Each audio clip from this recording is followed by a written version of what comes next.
사랑하는 성도 여러분, 지난 시간에는 고린도전서 4장 1절부터 5절을 통해 하나님의 일꾼으로서의 본분이 무엇이며 어떻게 충성해야 하는지 말씀드렸습니다. 우리는 직분이 달라도 역할이 달라도 하나님께서 각자에게 맡기신 사명이 있습니다. 비록 직분이 없어도 하나님의 자녀로서 본분을 다하며 빛과 소금의 역할을 감당해야 한다 했지요. 그런데 고린도 교회 성도들은 이 본분을 잊고 자기의 기준으로 서로를 판단하고 파당을 나누며 분쟁했습니다.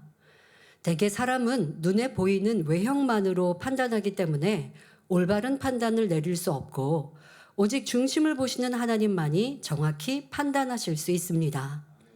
그래서 성경은 엄히 판단하지 말 것을 말씀하셨지요.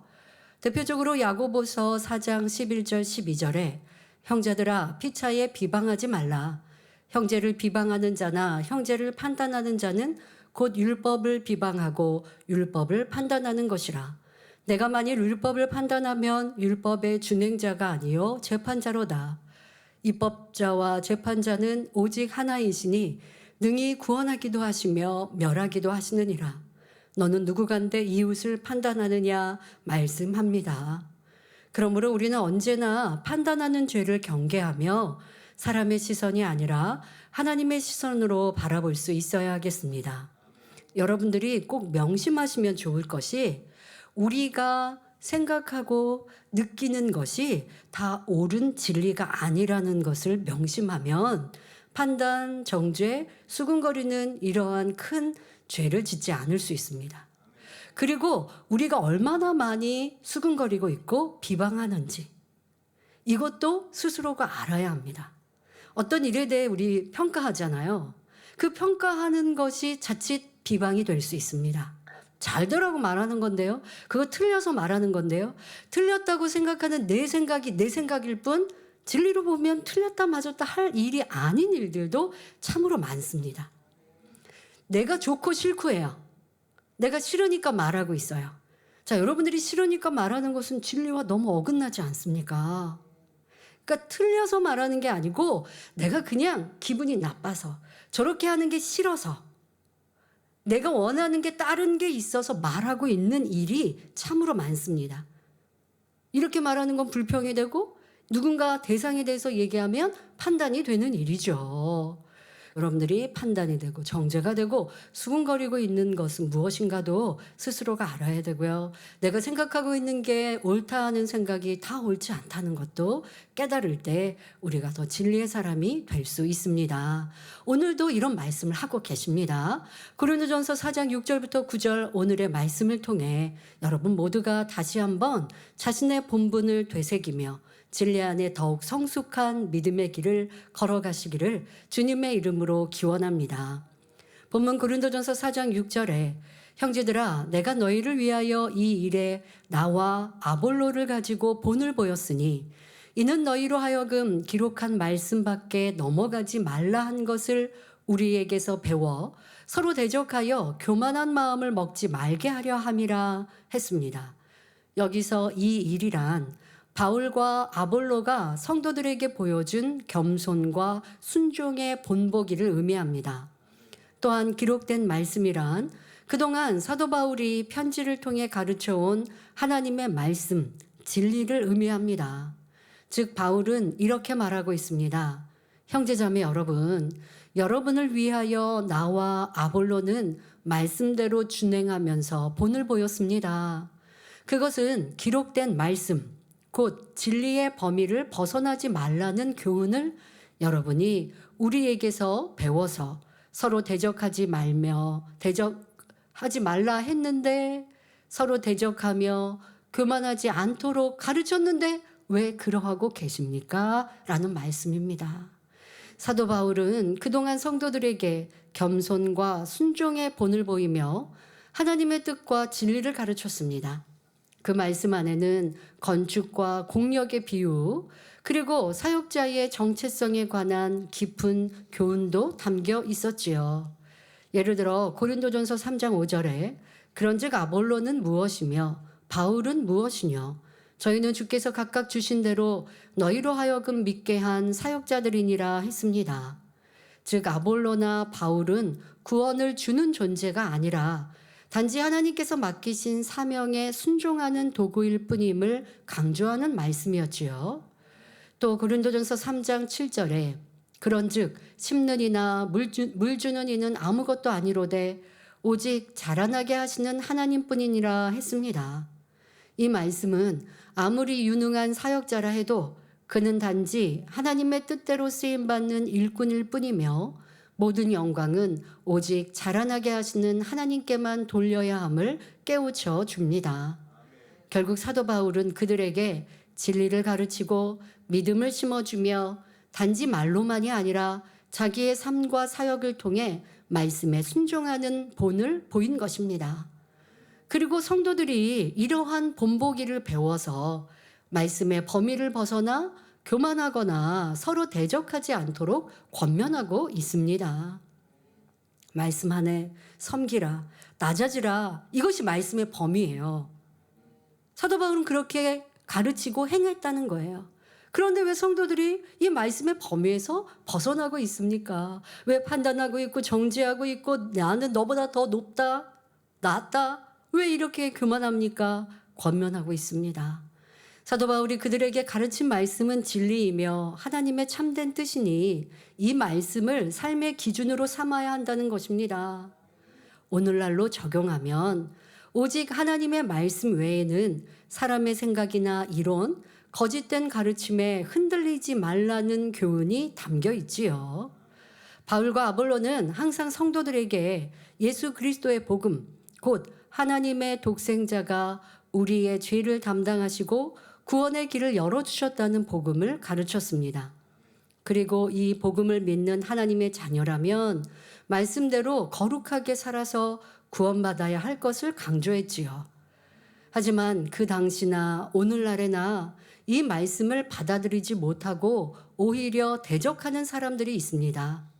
하나님을 대적한다는 것은 진리 안에 살지 않는 것, 하나님의 말씀과 상관없이 자기의 생각을 쫓아 사는 것을 말합니다. 대적한다고 하니까 하나님을 믿지 않는 사람, 아니면 교회를 떠난 사람이 아닙니다. 지금 대적하는 것을 말씀드리는 건 여러분들이 하나님 앞에 예배하고 기도하고 신앙생활하고 난 하나님의 자녀입니다. 하지만 말씀대로 행치 않으면서 더더욱 대적한다는 건 그냥 내가 말씀을 지키지 못해서 죄송하고 민망하고 또 회개하고 이런 분들을 말씀에 대적했다는 건 아닙니다. 말씀대로 살지 않으면서도 내가 뭐가 잘못됐는데? 아니 나는 이거 하나님 말씀에 틀리지 않았는데?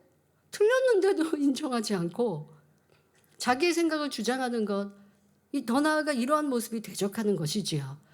예를 들어 안식일을 거룩히 지키라 말씀하셨는데 주일 오전 예배만 드리고 적당히 믿으면 된다고 생각합니다. 이 재단에서는 그런 분들 없겠죠. 하지만 또 초신자가 와서 난 다른 교회에서는 그렇게 안 들었는데요. 그냥 교회 주일날 한 번 가면 되는 줄 알았는데요. 이렇게 질문합니다. 그러면 설명하죠. 하나님은 안식일을 거룩히 지키라, 매매도 하지 말라 이렇게 하셨습니다. 라고 정확한 진리를 가르쳤어요. 그런데 아직 내가 그게 부담스럽고 힘들어요. 그래서 지키려고 하지만 안 돼요. 이걸 대적했다고 안 하죠. 그런데 이해는 한다고 해놓고 그래도 하나님은 사랑의 하나님이시라 우리가 부족할 때도 다 이해하시는데 왜 그렇게 교회에서는 어렵게 가르치지? 자기의 생각으로 자기의 의견과 생각이 옳다. 진리야 내 생각이 다른데 내가 더 옳은데 이것은 하나님의 말씀을 대적하는 일이 되는 것입니다. 또 성경에 부르짖어 기도하라고 기록되어 있는데 자기 생각대로 혹은 자기 편할 대로 조용히 묵상 기도만 합니다. 근데 이런 사람들 뭐라 그래요? 하나님이 귀가 먹으셨냐? 하나님은 우리 마음에 우리의 작은 신음소리도 들으신다고 성경은 기록하셨는데 왜 시끄럽게 그렇게 소리를 쳐서 기도하느냐? 그런데 하나님 말씀이 뭐래요? 부르짖어 기도하라 하셨어요. 그러면 이런 말씀을 하면 어떤 주의자님들은 그건 초신자째 하는 거고 믿음이 커지고 신앙이 높아지면 이제 조용히 기도해도 하나님과 교통이 잘 되는 거로 이렇게 말씀을 바꾸는 것, 이것이 바로 하나님을 대적하는 일이 되는 것입니다. 그런데 여러분들이 절대적인 진리에 대해서는 이렇게 몇 가지 예를 드니까 그렇게는 절대 안 해요. 그런데 많은 삶 속에서 진리의 가르침이 여러분들에게 힘들게 느껴질 때, 사랑하세요, 용서하세요, 이해하세요 할 때 내가 저 사람을 어떻게 사랑해요? 저 사람이 너무 심해요. 아니면 가르치는 주의종이 그렇게 진리를 가르칠 때 속으로 아니 내 상황도 안 돼봤으면서 내 상황이 돼보시면 그런 말씀 못 하실걸? 이러한다면 여러분들이 어찌 진리에 순종하는 사람이라 하겠습니까?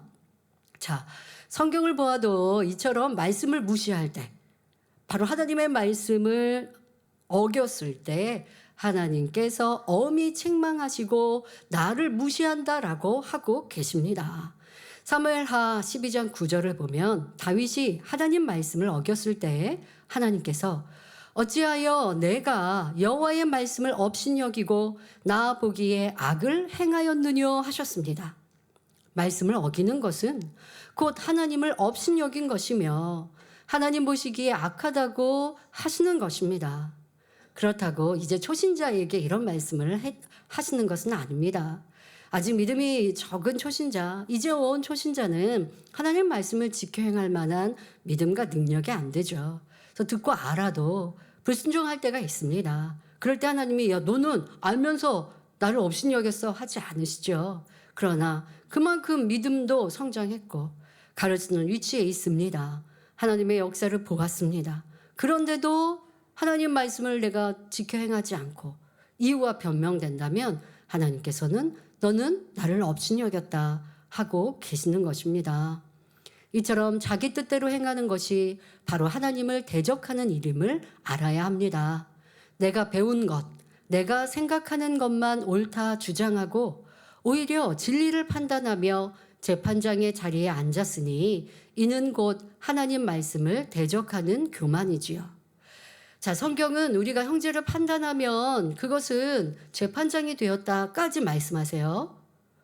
엄중히 말씀하시는 거죠. 재판장은 누구신데요? 우리에게는 재판장은 하나님이시거든요. 그런데 우리가 형제를 판단하고 정죄하면 율법을 판단하는 것이요 하나님이 내가 하나님과 같은 재판장이 내가 짐짓된 것이라 하십니다. 자, 그런데 여러분들의 삶에 얼마나 형제 자매를 판단하고 정죄하는 일이 많은지 생각해 보셔야 하겠습니다. 그리고 이러한 일은 너무나 큰 죄요. 그 교만함은 하나님이 싫어하신다는 걸 알아야 합니다. 잠언 16장 18절에 교만은 패망의 선봉이요 거만한 마음은 넘어짐의 앞잡이니라 말씀한 대로 교만한 사람은 하나님께 버림받는다는 사실을 알아야 합니다. 그러므로 사도 바울은 고린도 교회 성도들 앞에 자신을 낮추고 겸손의 본을 보이며 그들이 교만하여 멸망하지 않도록 가르치고 있는 것입니다. 이어서 고린도전서 4장 7절에 누가 너를 구별하였느뇨? 내게 있는 것 중에 받지 아니한 것이 무엇이뇨? 내가 받았은즉 어찌하여 받지 아니한 것 같이 자랑하느뇨? 말씀하십니다. 누가 너를 구별하였느뇨? 이 말씀의 의미는 두 가지로 해석할 수 있습니다. 첫 번째 의미는 누가 여러분을 남보다 낫다고 더 높다고 구별했습니까? 라는 뜻입니다. 누가 한 거예요? 스스로들이 한 거예요. 나는 저들보다 난 높아, 더 나아 라고 하고 있는 것이죠. 이렇게 왜 구별했습니까? 라고 누가 그렇게 할 수 있게 했습니까? 묻는 것입니다. 이는 곧 높고 낮음을 구별하는 그들의 교만을 책망하는 말씀입니다. 이 말씀을 사도 바울의 심정으로 다시 한번 풀어서 정리해 보겠습니다. 고린도 교회 성도 여러분, 우리는 모두 그리스도 안에서 한 형제입니다. 진리는 섬기는 자가 큰 자라 했고 누구든지 으뜸이 되고자 하는 자는 너희 종이 되어야 하리라 했습니다. 나는 이러한 진리를 여러분에게 가르쳤는데 여러분은 왜 배운 말씀과 반대로 스스로 높여 구별하고 있습니까? 라는 의미입니다. 두 번째 의미는 누가 여러분을 아볼로파, 바울파, 게바파, 그리스도파라고 구별했습니까? 라는 뜻입니다. 즉 파를 나누어 분당을 일으킨 그들의 모습을 책망하는 말씀이지요. 성도 여러분, 분당과 분쟁은 사단의 역사임을 알아야 합니다. 여러분, 고린도전서 1장부터 시작해서 지금에 이르기까지 계속 분쟁에 대해서 사도 바울이 안타깝게 여기고, 처음에는 분쟁에 대해, 성도들의 분쟁에 대해서 아예 드러내어 지적하고 권면하고 설명했고, 그리고도 그 이후에도 계속하여 변화되어야 될 것을 설명하면서 이 분쟁에 대해서도 말씀하고 계세요. 왜요? 너무 마음 아픈 일이니까요. 사도 바울 입장에서 한 교회 안에 누구 파 하고 있고, 내가 높다, 너는 미치다 하고 있는 것, 이것이 하나님께도 너무 죄송하고 성도들의 응답도 축복도 받지 못하는 길이기에 또 설명하고 계신 사도 바울의 심정이 이해가 되어지십니까? 여러분들이 마음에 명심하셔서 이러한 일들이 교회 안에는 물론이지만 삶 안에서도, 여러분들 직장이나 세상 안에도, 아유 저 사람들은 세상 사람들, 난 하나님의 아들 딸이니까 난 저들보다 더 높아, 이게 아니라 때로 우리의 삶에 세상 사람들이 자기의 육의 것들을 자랑할 때는 마음으로 그런 마음 좋습니다. 나는 하나님의 아들 딸이어서 천국에 내 집이 얼마나 아름답게 지어졌는데 그래서 난 저거 하나도 안 부러워. 이런 여유로운 마음 갖는 건 좋아요. 하지만 세상 사람들 여러분들이 무시하고, 아유 저 사람들 욕하네, 저 사람들은 뭐 이렇게 죄를 너무 많이 짓네 하고 그냥 담쌓고 상전도 하지 않고 또 마음으로 무시한다면 어찌 누구를 전도할 수 있겠습니까? 그러니까 이러한 것들도 여러분 삶의 안에서도 내가 구별하고 있는가, 아니면 모두와 두루두루 화평하되 그리스도 향기 바라며 저들도 전도하며 하나님의 아들 딸이야, 만민의 양떼고 내 형제 자매가 될 수 있어, 이런 마음으로 소중히 여기고 있는가 점검해 보시면 좋겠습니다. 자, 그렇다면 하나님께서는 무엇을 구별하게 하셨을까요? 자, 지금 고린도 교회 성도들은 스스로가 팔을 나누는, 그래서 자기네들이 구별했어요. 그래서 사도 바울은 너희들을 누가 구별할 수 있는 권한을 줬냐라고 하시며 하나님이 너희를 그렇게 구별시키지 않으셨다라고 지금 말씀하고 계십니다. 그럼 하나님은 우리에게 무언가 구별된 삶을 살라고 하셨나요? 안 하셨나요? 도리어 하나님께서는 우리에게 구별될 것을 말씀하셨어요. 자, 무엇을 구별해야 한다 하셨느냐? 하나님이 구별하신 것은 누가 더 높으냐 낮으냐가 아니며 파의 구분도 아닙니다. 하나님께서는 죄와 의, 사망과 영생, 어둠과 빛, 즉 진리와 비진리를 구별하셨습니다. 그러므로 우리는 사람을 구별하지 말고 오직 말씀을 기준으로 진리와 비진리를 분별할 수 있어야 합니다. 다음으로 내게 있는 것 중에 받지 아니한 것이 무엇이뇨? 내가 받았은즉 어찌하여 받지 아니한 것 같이 자랑하느뇨 했습니다. 이 말씀도 두 가지 의미로 해석할 수 있습니다. 첫째, 여러분이 가진 것 중에 하나님께 받지 않은 것이 무엇이 있습니까?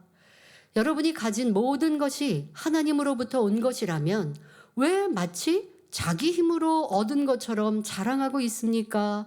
라는 의미입니다. 즉, 우리가 가진 지혜, 능력, 믿음, 재물 등 모든 것은 하나님께 받은 선물임을 인정하라는 것이지요. 둘째, 여러분이 받지 않은 진리가 무엇입니까? 나는 여러분에게 본을 보이며 진리를 가르쳤는데 결과를 보니, 즉 여러분의 행위를 보니 마치 진리를 받지 않은 사람들처럼 보입니다 라는 의미로 말하고 있습니다. 즉 지식은 있으나 행함이 없는 신앙, 진리를 들었으나 여전히 세상 사람들과 똑같이 행동하고 교만하여 자랑하는 그들의 마음을 책망하시는 말씀입니다. 성도 여러분, 우리가 진리 안에 살아가면 의에 줄이고 목마른 자가 됩니다. 사람이 한여름 삼복더위에 땀 흘려 일할 때 얼마나 물이 마시고 싶겠습니까? 군인들은 훈련 중에 목이 타면 길가 웅덩이에 고인 물이라도 마신다고 하죠. 요즘에는 음료 물 잘 공급될 거예요. 그러니까 이해 못 하겠지만 우리 옛날에 군대 제대하시고 가졌던 분들은 이 말씀 공감하시겠죠. 너무 갈증이 나는데 마실 물이 없어. 수통이라고 그러죠. 여기에 물 채워온 거 다 마시고 그리고 물이 부족하고 없으니까 길가에 있는 그런 웅덩이의 물까지 위에 이렇게 살짝 떠서라도 마시고 한다고 하죠. 그만큼 갈증은 참 참지 못합니다. 얼마나 갈증이 나면 깨끗하지 않은 물도 개의치 않았을까 생각해 볼 수 있습니다. 이와 같이 우리는 진리에 줄이고 목마른 사람이 되어야 합니다. 진리에 줄이고 목마른 사람은 하나님 말씀을 사랑하며 그 말씀에 순종함으로 겸손하고 섬기는 삶을 살아갑니다. 자, 고린도 교회 교인들은 이 가르치는 말씀대로 순종한 게 아니라 반대로 행하였습니다. 진리를 알아가는 것보다 세상을 더 사랑했고 교만하여 세상의 지식과 물질과 지혜를 자랑하기에 책망을 하고 있는 것입니다. 의에 줄이고 목마른 자가 되어야 하는데 사도 바울은 아볼로는 그렇게 진리로 충분히 마음껏 먹고 쉼을 누릴 수 있도록 가르치는데, 그런데 성도들은 그것에 만족하고 자족하는 게 아니라 세상에 있는 것들로 취하고 그것으로 얻지 못하면 힘들고 내가 취한 것이 있으면 그것으로 자랑하고, 교회는 그런 것이 아니거든요. 예배하고 기도하고 하나님께 영광 돌리고 찬양하는 곳이에요. 나 세상에서 이렇게 투자했는데 돈 많이 벌었어. 교회 와서 그런 거 얘기하는 거 아니에요. 기관 식구들끼리 구역 식구들끼리 나 어디에서 뭐 물건 샀는데 이거 참 저렴하더라 이러라고 모이는 기관 모임이 아니에요. 그런데 이러한 유괴의 대화들로 가득하고 그러다 보면 싸움이, 다툼이, 불편함이 교회 안에 마음을 할례하는 게 아니라 점점점 더 마음은 강팍해지는 교회가 될 수밖에 없는 것이죠. 이러한 모습을 안타깝게 책망하고 있습니다. 이어지는 본문을 보면 고린도 교회 성도들이 얼마나 교만했는지 잘 알 수 있습니다. 고린도전서 4장 8절에 너희가 이미 배부르며 이미 부요하며 우리 없이 왕노릇 하였도다. 우리가 너희와 함께 왕노릇 하기 위하여 참으로 너희의 왕노릇 하기를 원하노라 말합니다. 성도 여러분, 왕이란 어떤 존재입니까? 옛날에 왕은 무소불위의 권세와 부를 누리며 누구의 지배도 받지 않고 무엇이든 마음대로 할 수 있는 사람이었습니다. 따라서 바울이 너희가 이미 왕노릇 하였다라고 말한 것은 고린도 교회 성도들이 마치 스스로 왕이 된 것처럼 교만하게 행동했다는 의미입니다. 내 생각에 안 맞으면 그거 왜 그래? 쉽게 지적하고 그렇게 하면 안 되잖아 짜증하고, 이게 왕노릇 하는 거예요. 제가 이 말씀을 대하면서 고린도 교회 성도들에게 너희가 성도들 안에서 스스로 내가 왕노릇 했구나, 이걸 지적하고 있는 이 말씀이 우리의 모습이었구나. 교회 안에 저 사람을 지적하고 저 사람의 허물을 잡고, 내 허물이 없어요? 나는 잘못이 없어요? 허물은 이제는 벗었다 한들 내 안에 죄, 악이 없어요? 선결되었어요? 영의 온영의 사람이 되었어요? 그럼 영의 온영의 사람이 되었는데 남의 허물을 들춰내고 누가 죄 있어 저 사람은 이렇대 할까요? 전하고 말하고 할까요? 그럴 리 없거든요. 똥 묻은 게 겨 묻은 게 나무란다고 내가 내 눈에 들보가 있는데 남의 티를 지적하고, 들보가 있는 사람들끼리 서로 그러고 있어요. 이게 왕노릇하는 모습이에요. 그래서 참 큰 은혜와 감동을 받으면서 다시 한번 저 또한도 돌아보고 생각해 보게 되었습니다. 누구는 이래, 저건 이래, 왜 이렇게? 저 사람 이런 일 때, 이렇게 했대 라고 하는 게 바로 왕노릇하는 모습이었구나. 내 입이 열려 있으니 말하고 싶은 대로 말하고, 느끼고 생각하는 대로 불편한 감정들을 다 토설하고, 세상에서는 이걸 왕노릇한다 합니까? 자유지 있으니까, 자유니까 죄만 아는 이상 할 수 있다 하겠습니까? 그런데 하나님의 자녀들은, 교회는 그렇지 않습니다. 섬기라, 사랑하라, 용서하라, 이해하라, 이렇게 지켜행하는 것이 성도의 본분입니다. 그런데 성도가 아니라 세상 사람처럼 그렇게 악으로 하고 있는 내 모습이 이 고린도 교회 성도들에게 너가 왕이 되었구나, 너가 왕노릇하고 있구나, 지금 사도 바울은 나는 왕노릇 안 하고 있는데 성도들 너희는 왕노릇 하고 있구나 라고 지금 말씀하고 계시는 이 말씀이 몇 년 전에 나의 모습, 우리의 모습은 아닌가 점검한다면 우리는 큰 축복입니다. 변화되어서 더 겸비하고 겸손한. 그래서 설명합니다마는 주님 오실 그때 왕노릇 해야 하기 때문에 지금은 낮아지고 더 회개하는 자세로 변화되면 좋겠습니다. 앞서 살펴본 대로 고린도 교회 성도들은 아직 신앙 상태가 미성숙하여 시기와 분쟁이 많았습니다. 그런데 그들은 스스로 영적으로 충만하고 부족함이 없다고 착각했습니다. 하나님께서는 우리에게 의에 줄이고 목마르며 심령이 가난한 자가 되라 말씀하셨는데 그들은 오히려 배부르고 부유한 자가 된 것입니다. 너는 부족할 거 없다 하고 있는 것입니다. 그러니 사도 바울은 그들의 교만을 꾸짖기 위해 풍자적인 어조로 다음과 같이 말하고 있습니다. 여러분은 벌써 배불렀으며 이미 부자가 되었습니다.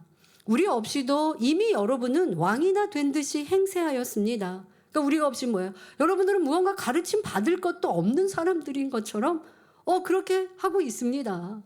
우리도 여러분과 함께 왕노릇 할 수 있도록 차라리 여러분이 진짜 왕이었으면 좋겠습니다. 라고 비유적으로 설명하고 있습니다.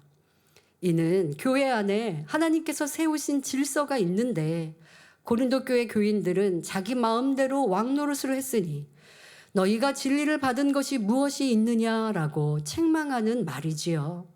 말씀을 듣고 행함이 따르지 않으면 죽음 믿음이기 때문입니다. 그러나 우리가 참으로 왕노릇 할 때가 옵니다. 그때는 과연 언제일까요? 요한계시록 20장 6절에 이 첫째 부활에 참여하는 자들은 복이 있고 거룩하도다. 둘째 사망이 그들을 다스리는 권세가 없고 도리어 그들이 하나님과 그리스도의 제사장이 되어 1000년 동안 그리스도로 더불어 왕노릇하리라 말씀했습니다. 예수님을 구세주로 영접한 사람들은 장차 주님께서 공중 강림하실 때 위로 들려 오릅니다. 그리고 공중에서 7년 혼인잔치가 벌어지고 이 잔치가 끝난 후 이 지구 피폐해지고 파괴된 이 지구를 하나님의 능력으로 순간 새롭게 하셔서 이제 새로운 지구로 아름다운 천지 만물로 산천초목으로 바꾸시지요.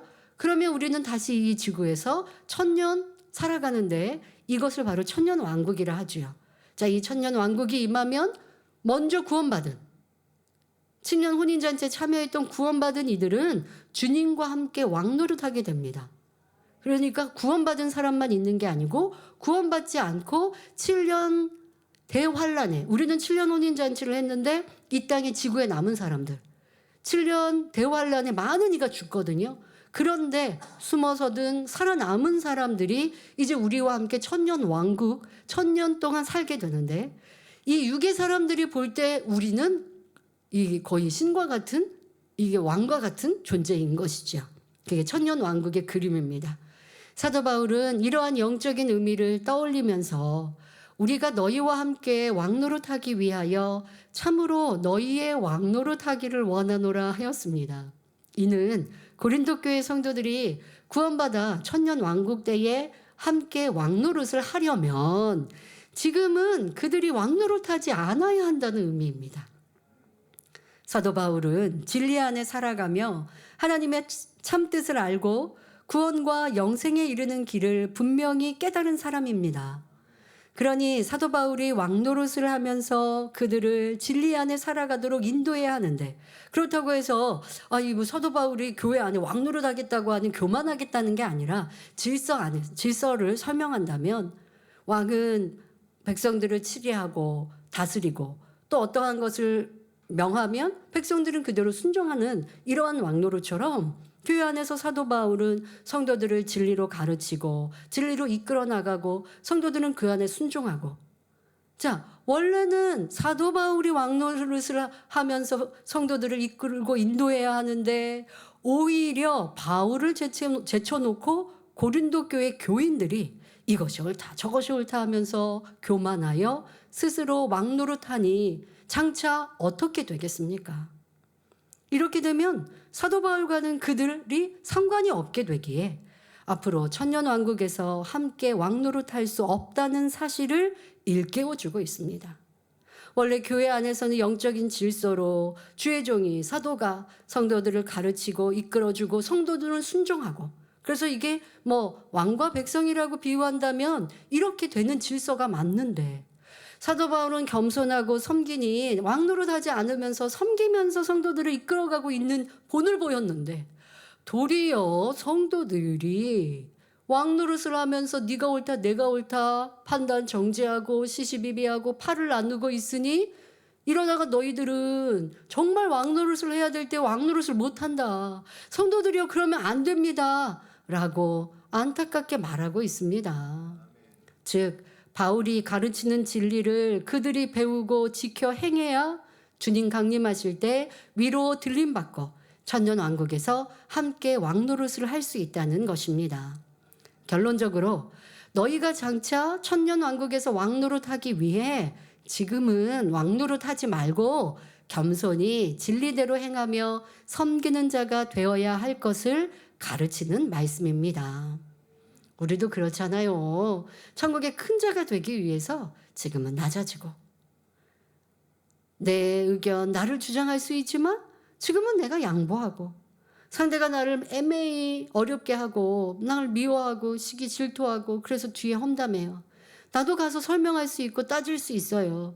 그런데 그래야지 않는 것은 하나님의 선과 사랑을 닮아서 내가 어찌하면 그를 불편해하지 않고 또 그가 변화되기를 기도해 줄까? 라는 이런 진리의 사람이 돼서 이 땅에 내가 낮아진 것 같지만 훗날 천국에서는 큰 자가 되기 위해 악을 버리는 거예요. 기도하는 것도 충성하는 것도 훗날 내가 하늘에서 큰 자 되기 위해서 지금 이 시간 하나님의 나라와 영광을 위해 살아가는 것이죠. 지금 이것만 보는 것이 아니라 장차 올 우리의 영광을 소망하는 여러분들이 되십시오.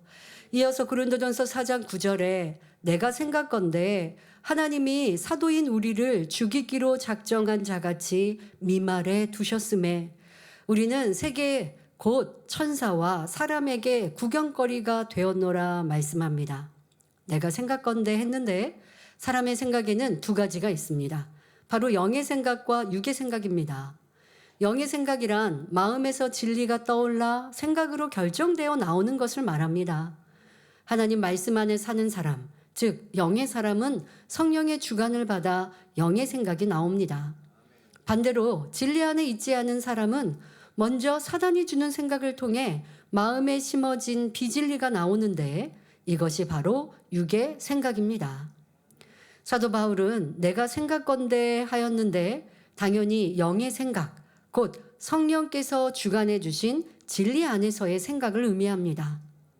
성도 여러분, 주님이 자기 의사가 없이 하나님의 뜻을 온전히 이루신 것처럼 사도란 마음 다해 주님의 길을 따르면서 온전히 주님의 뜻대로 행하는 사람, 즉 하나님의 뜻을 온전히 이루어드리는 종이라 했습니다. 성경을 보면 참된 종의 길을 알 수 있습니다. 바로 성경에 기록되어 있지요. 먼저 열왕기상 19장 21절을 보면 엘리사는 엘리야 선지자의 부름을 받았을 때 자신이 일하던 소의 기구를 불태워 없앴습니다. 바로 이제 소의 쟁기를 메어서 일을 한다는 건 논밭을 기경하는 일을 한 것 아니겠습니까?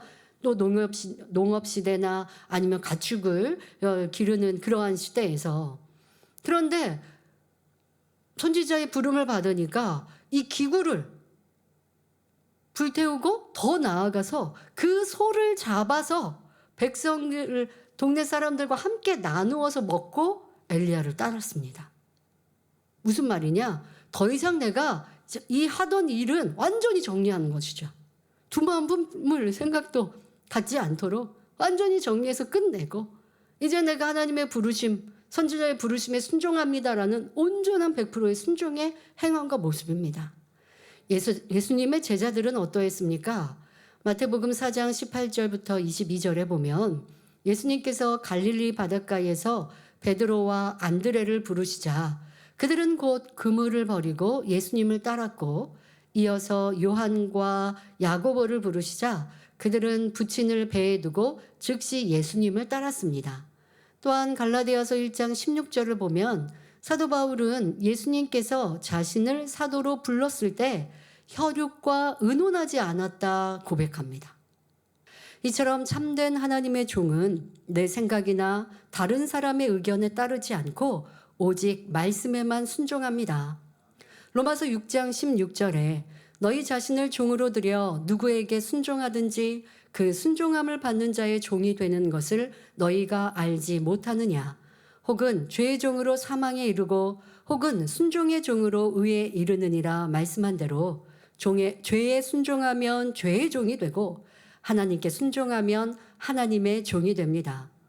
하나님의 종이 온전히 그분께 순종하여 그 뜻대로 행한다면 거룩하고 온전한 영의 사람이 되니 하나님께로부터 권능을 받습니다. 설령 주의 종이 아니라 해도 누구든지 온전히 하나님의 뜻대로 행하면 하나님께서는 그를 영적으로 사도라 인정하시며 권능을 주십니다. 성경에서 대표적인 예로 빌립과 스데반 집사를 들 수 있지요. 두 사람 모두 본래 초대교회의 7 집사 중 한 사람이었으나 사도들에게 따르는 권능이 나타났습니다. 이 얼마나 대단한 일입니까? 스데반은 은혜와 권능이 충만하여 큰 기사와 표적을 행했고 돌에 맞아 순교하면서도 돌을 치는 그들을 위해 주여 이 죄를 저들에게 돌리지 마옵소서라고 기도할 정도로 성결한 마음을 이루었습니다. 그러니 그 권능을 받을 수 있었던 것이죠. 하나님, 주님, 주를 열심히 전하다가 제가 이렇게 돌을 맞고 있습니다. 너무한 일입니다. 이게 아니라 하나님, 제가 이렇게 고생하는 거 다 아시죠? 그게 아니라 돌을 치는 저들을 위해 중보하고 있는 이 기도 선의 최고의 단계 아닙니까? 그러니 집사인데 권능을 받아 행할 수 있었던 것입니다. 또한 빌립은 사마리아에서 복음을 전하며 병든 자를 고치고 귀신을 쫓아내는 권능을 나타냈습니다. 이처럼 평신도라 해도 말씀에 온전히 순종하여 성결한 마음과 온전한 믿음을 이루면 성령의 권능이 따르게 되며 하나님께서는 바로 이런 사람을 영적으로 사도라 인정해 주십니다. 그러면 본문에 하나님이 여러분 이 지금 본문 이제 읽어드리는 말씀을 읽으셨을 때 들으셨을 때 어떠하셨나? 그리고 지금 설명은 어떠한 의미인가 들어보십시오. 하나님이 사도인 우리를 죽이기로 작정한 자같이 미말에 두셨음에 우리는 세계 곧 천사와 사람에게 구경거리가 되었노라. 이 말씀의 의미는 무엇일까요? 여기서 미말이란 아주 작고 보잘것없음을 뜻하는 단어입니다. 따라서 미말에 두셨다는 것은 하나님께서 바울과 같은 사도들을 가장 낮고 천한 자리에 두셨다는 의미입니다. 무슨 의미일까요? 믿음의 선진들 중 많은 이들이 하나님의 뜻을 전하고 주님을 전하다가 핍박당하고 어려움을 겪었습니다. 또한 순교도 당하였지요. 자, 그러한 의미가 담겨 있습니다. 이 구절 전체를 해석하면 사도 바울은 이렇게 고백하고 있습니다. 내가 생각하기에 하나님께서 우리 사도들을 마치 사형수처럼 제일 천한 자리에 세우심으로 우리는 온 세상 사람들과 천사들에게 구경거리가 되었습니다 하는 것입니다. 오늘날에는 사형수에게 집행 전에 옷과 담배를 주거나 마지막 소원을 물으며 최소한의 인권을 보장해 준다고 하지요. 그런데 초대교회 당시에는 죽이기로 작정된 사람들을 극도로 천대하고 괄시하며 온갖 고문을 가하였습니다. 굶주린 사자들에게 던져 먹잇감이 되게 하거나 침을 뱉고 돌을 던지며 비웃었습니다. 또 그들끼리 서로 싸우게 하고 이런 검투 같은 일들을 그런데 그거를 시민들은 보고 또 즐기고 하는 것이죠. 꼭 검투사만의 서로의 싸움이 아니라 이렇게 죄인들끼리 싸우기도 하고 피간하고 하는 걸 또 사람들은 즐겨보고 있고 너희들끼리 싸워서 이 승리하는 사람은 살려줄게 이렇게 우스개로 하기도 하고 많은 성도가 순교할 때 칼에 목이 베이거나 십자가에 못 박히거나 썩은 시체와 같이 묶인 채 시체에서 올라오는 독한 냄새를 맡으면서 죽어갔습니다. 사도들은 자신들도 십자가에 도와 예수님의 부활을 증거하다가 최후에는 이렇게 비참한 죽음을 맞이할 것을 잘 알고 있었습니다. 그래서 우리를 죽이기로 작정한 자같이 미말에 두셨다라고 말씀하는 것입니다. 성도 여러분, 하나님의 사람들 또 권능도 행하는 사도들인데 왜 하나님은 이렇게 하셨을까? 이러한 그들의 눈물과 희생과 또 순교가 공의가 되어서 그 성도들에게도 복이 임하고 후손에게도 후대에도 영혼 구원의 복이 선교의 문이 열리는 역사가 있고 또 순교한 이들 그 어려움과 고난 중에도 신앙과 믿음을 지킨 당사자들 초대교회 성도들은 하늘에 또 큰 자가 되기에 놀라운 축복이지요. 이 세계와 만물을 주관하시는 분은 누구입니까? 바로 창조주 하나님이십니다. 하나님께서는 천사들을 통해 모든 역사와 세계를 움직이고 주관하십니다. 그러니 사도 바울이나 그의 제자들이 온갖 멸시와 조롱 속에 죽음을 맞을 때 하나님뿐만 아니라 천사들도 그것을 보고 있었고 사람들도 그 광경을 보았습니다. 그들 중에는 사도들에게 말합니다. 내가 능력을 행할 때는 언제이고 지금은 왜 이렇게 비참하게 죽어가느냐 하고 조롱하는 사람도 있었지요. 그러면 순교를 눈앞에 둔 사도들의 마음은 어떠했을까요? 그들은 자신이 어떻게 죽을지 알고 있었지만 하나님의 뜻이라면 죽음을 두려워하지 않았습니다. 하나님, 저를 귀히 쓰실 때는 언제고 이제는 이렇게 천히 저를 두십니까? 제가 이렇게 어려움을 당하는 것을 모면하게 안 하십니까? 원망하지 않았다는 것입니다. 이것이 이 죽음마저도 이 고난마저도 하나님의 뜻이요 주의 복음을 전하는데 효과적인 방법이라면 또 이를 통해 나는 하늘의 큰 자가 될 것이니 피하려 하지 않았습니다.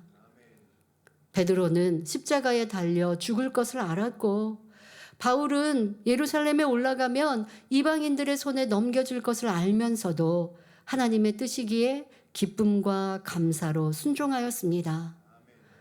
혹시 여러분이라면 몇 년 후 혹은 몇십 년 후에 자신의 최후가 어렵게 될 것을 안다면 복음을 전하고 하나님의 일을 할 때 어떤 심정이겠습니까? 많은 사람은요, 도리어 주님의 이름으로 또 하나님의 일들을 하다가 나중에 결과가 좋지 않을 것 같다. 그러니까 결과가 좋지 않다는 건 지금 이렇게 선진들과 같이 내가 잡힐 수도 있고 괴로움을 당할 수도 있고 나는 죄지은 게 아닌데 순수히 하나님의 복음을 전하고 했는데 그런데 하나님께서 내 끝을 또 이렇게 마무리하신다라는 걸 알았을 때 그 길을 아예 안 가려는 사람도 참으로 많을 것이에요. 아니면 너무 힘들고 괴롭게 내 끝을 아니까 내가 하나님을 떠날 수는 없지만 끝에는 내가 이렇게 괴로움을 당한다 하면 기쁨도 잃고 즐거움도 잃고 일한다면 어찌 하나님이 보장하시겠습니까? 사도들은 어떠하였는지 성경을 통해 그 마음을 알 수 있지요. 그들은 매를 맞으면서도 감사했고 깊은 감옥에서도 하나님을 찬양했습니다. 로마의 원형 경기장으로 끌려가 굶주린 사자의 밥이 될 때도 깊은 감옥 속에서도 찬양하며 끝까지 믿음을 지켰습니다. 주님의 이름으로 핍박을 받는 것을 영광으로 여기는 이러한 사도들의 고백이 성경에 기록되어 있지 않습니까? 이게 진정한 믿음이요, 영의 믿음입니다. 마태복음 5장 11절 12절을 보면 예수님께서 나를 인하여 너희를 욕하고 핍박하고 거짓으로 너희를 거스려 모든 악한 말을 할 때에는 너희에게 복이 있나니 기뻐하고 즐거워하라. 하늘에서 너희의 상이 큼이라 말씀하셨습니다. 사도들은 이 세상은 잠깐 머물다가 가는 곳임을 알았기 때문에 영원한 천국의 상급을 바라보았고 어떠한 상황에서도 기뻐하고 즐거워할 수 있었던 것입니다. 이것이 바로 믿음입니다. 세상 사람은 뭐라고 얘기해요? 지금을 즐기자. 왜? 내세가 없거든요? 무슨 천국과 지옥이 있어? 뭐 내세가 있어? 죽으면 끝이지. 죽으면 이거 뭐 몸뚱아리 그냥 흙이 되는데, 그러니까 이 몸으로 즐겨. 성적으로도 즐겨. 이렇게 되는 거예요. 그런데 우리는 뭐예요? 뇌세가 있어요. 지금은 과정이에요. 우리 영원한 결과 내 과정의 선택에 따라 달라져요. 그것을 아니까 진리로 변화되기 위해 내가 낮아져도 때로는 마음이 아파도 기쁨으로 이 길을 가는 거예요. 그리고 더더욱 순교를 향해 주님의 이름으로 순교를 당하면 하늘의 영광이 크니 기쁨으로 가는 거예요. 이러한 사람을 하나님은 찾으십니다. 그게 믿음입니다. 그러니 스데반 집사는 이런 권능을 받아 행할 수 있었던 것이지요.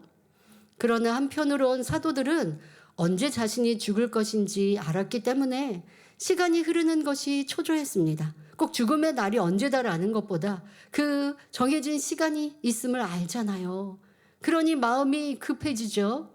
죽음을 두려워하지는 않았지만 복음을 전할 시간이 한정되어 있으니 어떻게 하면 한 영혼이라도 더 구원할 수 있을까 생각하며 생명 다해 사명을 감당했던 것입니다. 우리 예수님께서도 그러셨습니다. 히브리서 12장 2절을 보면 믿음의 주여 또 온전케 하시는 이인 예수를 바라보자.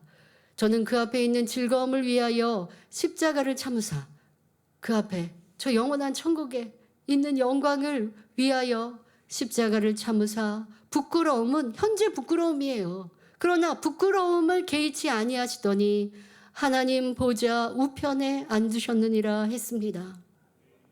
하나님의 아들이신 예수님이 피조물에게 조롱과 멸시, 천대를 받으며 십자가 처형을 당하는 것은 사람이 보기에 심히 부끄러운 일입니다.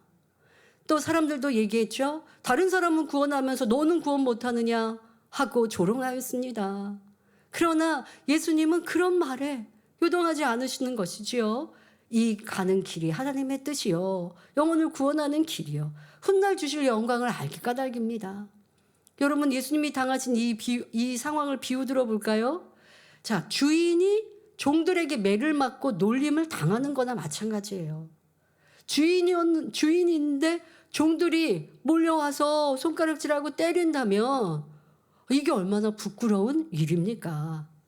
그냥 서로 비슷한 사람들끼리 조금 그래도 부끄러울 텐데 이거는 내 아는 사람들이 아니 종이 주인을 이렇게 조롱한다면 너무나 큰 고통과 또 부끄러움이지요.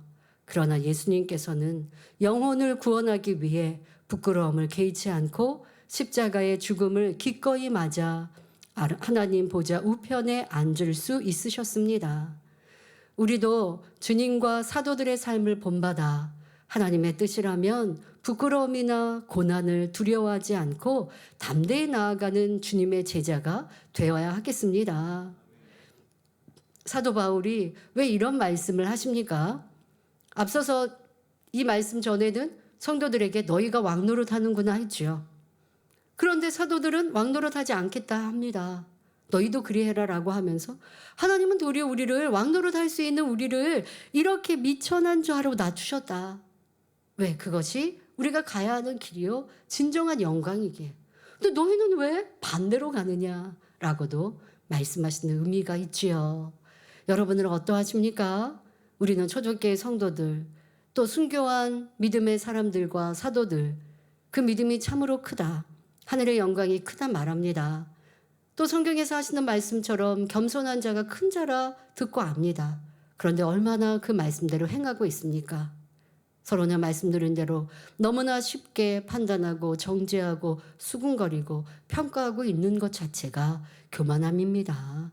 이러한 모습이 내가 가정 안에서도 직장에서도 또 사람과의 사이에서도 교회 안에서도 남아 있다면 나도 왕노릇하고 있는 모습이라 하시면 안 되는데 왕노릇은 이후에 해야지 하는 깨우침이 되면 좋겠습니다.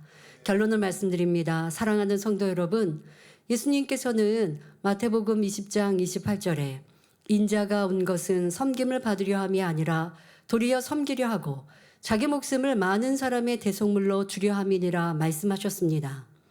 우리가 주님 계신 새 예루살렘 성에 들어가기 위해서는 주님이 가신 그 길을 따라가야 합니다. 그 길은 권세의 길이 아니라 오히려 자기를 낮추고 섬기며 오직 말씀에 순종하는 길입니다. 우리가 이 길을 가다 혹여 미말, 곧 세상에서 가장 낮은 자리에 서게 될지라도 내가 가는 길이 진리라면 힘들어할 것이 없습니다. 어떤 환경 속에서도 우리가 믿음을 지켜 십자가의 길을 묵묵히 걸어간다면 장차 주님께서 다시 오실 때 큰 상급과 영광으로 갚아 주실 것입니다. 그러므로 지금은 자랑하지 말고 낮은 자리에서 말씀에 순종하며 우리 모두 영적인 사도의 마음으로 살아갑시다. 그 길 끝에는 세상이 줄 수 없는 평안과 참된 영광이 우리를 기다리고 있습니다. 여러분 모두가 이 길을 끝까지 믿음으로 완주하여 새 예루살렘이라는 가장 아름답고 영광스러운 열매를 거두시기를 주님의 이름으로 축원합니다. 할렐루야. 전능하신 사랑의 아버지 하나님, 이 시간 기도받는 모든 성도님들 위해 안수하여 주옵소서. 전국 전 세계 하나님의 자녀들 위해 시공간을 초월하여 역사하여 주시옵소서. 믿어지는 믿음을 주시고 부정적인 생각과 의심의 세력을 물리쳐 주옵시며 모든 시험 환난도 물리쳐 주옵소서. 머리부터 발끝까지 오장육부, 뼈 마디마디, 온몸의 신경, 조직, 세포 등 성령의 불로 태우시고 근본의 빛으로 역사하여 주옵소서. 예수 그리스도의 이름으로 명하노니 원수마귀 사단아, 모든 질병균 연약함아 물러가라. 빛이여 임하라. 모든 불치 난치병도 성령의 불로 태워 깨끗게 하여 주옵소서. 말라리아를 비롯한 모든 풍토병도 물리쳐 주옵소서. 감기, 기침, 열, 몸살, 독감 등 각종 유행성 질병도 다 물러가라. 어떠한 질병도 틈타지 않게 지켜 주옵소서. 각종 암과 전이된 것, 에이즈, 백혈병, 뇌졸중, 고혈압, 저혈압, 심장병, 폐병, 위장병, 당뇨, 부인병, 피부병, 갑상선 질환과 모든 염증도 깨끗게 하여 주옵소서. 소아마비, 중풍, 관절염, 디스크도 온전케 하여 주옵소서. 요통, 두통, 신경통을 비롯한 모든 통증은 사라질지어다. 간질, 자폐증, 우울증, 조울증, 공황장애, 노이로제, 치매 등 모든 정신질환도 물러가라. 모든 마비된 것도 풀어지고 일어나 걷고 뛸지어다. 눈도 잘 보이게 하옵시고 귀도 잘 들리게 하여 주옵소서.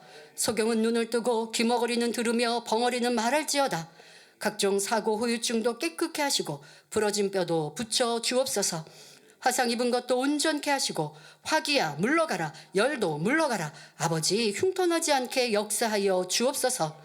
마약을 비롯하여 각종 약물과 독극물 중독도 깨끗함을 입을지어다. 죽은 신경과 세포가 살아나며 죽은 자도 살아나게 하여 주옵소서. 잉태의 축복도 주시기를 원합니다. 예수 그리스도의 이름으로 명하노니 원수마귀 사단아, 하늘 공중권세 잡은 악의 영들아 물러가라. 그의 사자들도 물러갈지니라. 이 땅의 악한 영, 더러운 영, 거짓되고 간사한 영, 이간질하고 미혹하는 모든 어둠들은 물러가라. 모든 흉악의 결박을 풀고 어둠아 물러가라. 빛이여 임하라. 아버지 하나님, 부르짖어 기도할 수 있는 능력을 주시고 죄를 버리고 성결될 수 있는 능력을 주옵소서. 영혼이 잘됨같이 범사에 잘되게 하시고 가정의 복음화도 이루어 주시기를 원합니다. 한 주간도 모든 사고와 재앙으로부터 지켜주시고 불통이 없는 형통한 삶을 살 수 있도록 축복해 주옵소서. 성령의 불담으로 천군 천사와 주님의 불꽃 같은 눈동자로 모든 하나님의 자녀들과 가정, 일터, 사업터를 지켜주시기를 원합니다. 학생들에게 지혜와 명철을 더하시고 공부할 수 있는 뜨거운 마음과 열정도 더하여 주옵소서. 마음과 생각을 세상에 빼앗기지 않도록 지켜주시고 하나님을 뜨겁게 사랑하는 학생들로 축복하여 주시옵소서. 하나님의 자녀들이 먹으나 마시나 입으나 무엇을 하든지 하나님 앞에 영광 돌리는 삶이 되게 축복하여 주시기를 원합니다. 나는 하나님을 만났노라, 체험했노라, 응답받았노라, 축복받았노라 간증하는 입술이 되게 역사하여 주옵소서. 아버지 하나님 감사합니다. 홀로 영광 받으옵소서. 우리 주 예수 그리스도의 이름으로 기도하옵나이다. 아멘.